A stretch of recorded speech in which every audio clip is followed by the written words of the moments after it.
Hello guys, ഉപ്പും മുളകിൽ ഇനി ശിവാനിയുടെ കല്യാണം മേളമോ? അതെ കൂട്ടുകാരെ, നമ്മുടെ ഷിബു കഴിഞ്ഞ കുറച്ച് ദിവസം മുന്നേ നമ്മുടെ ശിവാനിയെ പെണ്ണ് ചോദിച്ച് വീണ്ടും വന്നിരുന്നു നമ്മുടെ പാറമട വീട്ടിലല്ലേ. അപ്പൊ നമ്മുടെ സിദ്ധു ആണെങ്കിലോ പൊരിഞ്ഞടിയും ഇടിയും കൊടുത്ത് നമ്മുടെ ഷിബുവിനെ ആ പരിസരത്തെ വരാത്ത രീതിയിലാക്കി കടത്തി വിട്ടായിരുന്നു അല്ലേ കൂട്ടുകാരെ. എന്നിരുന്നാൽ കൂടിയും നമ്മുടെ ഷിബു ധൈര്യം സംഭരിച്ച് നമ്മുടെ സിദ്ധുവിന്റെ ലച്ചുവിന്റെ വെഡിങ് ആനിവേഴ്സറി ആഘോഷത്തിനിടയിൽ വന്നിട്ടുണ്ടായിരുന്നു. നിങ്ങളെല്ലാവരും കണ്ടിട്ടുണ്ടാകും അല്ലേ. അപ്പൊ നമ്മുടെ സിദ്ധു അളിയൻ ഒരു തീരുമാനം എടുത്തിരിക്കുകയാണ്. നമ്മുടെ ശിവാനി പോയിട്ട് വീണ്ടും ഒരു വെക്കേഷന് തിരികെ വരുമല്ലോ.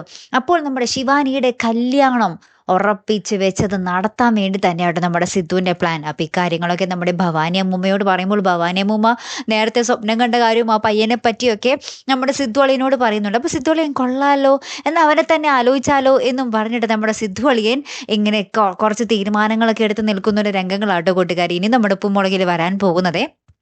നിങ്ങൾക്ക് എന്താ അഭിപ്രായം? നമ്മുടെ ശിവാനി നമ്മുടെ ഷിബു റോക്സിനെ കെട്ടണോ, അല്ലെങ്കിൽ നമ്മുടെ ഭവാനി അമ്മൂമ്മ സ്വപ്നത്തിൽ കണ്ട ആ ഒരു സുന്ദരൻ ചെറുക്കനെ കെട്ടണോ?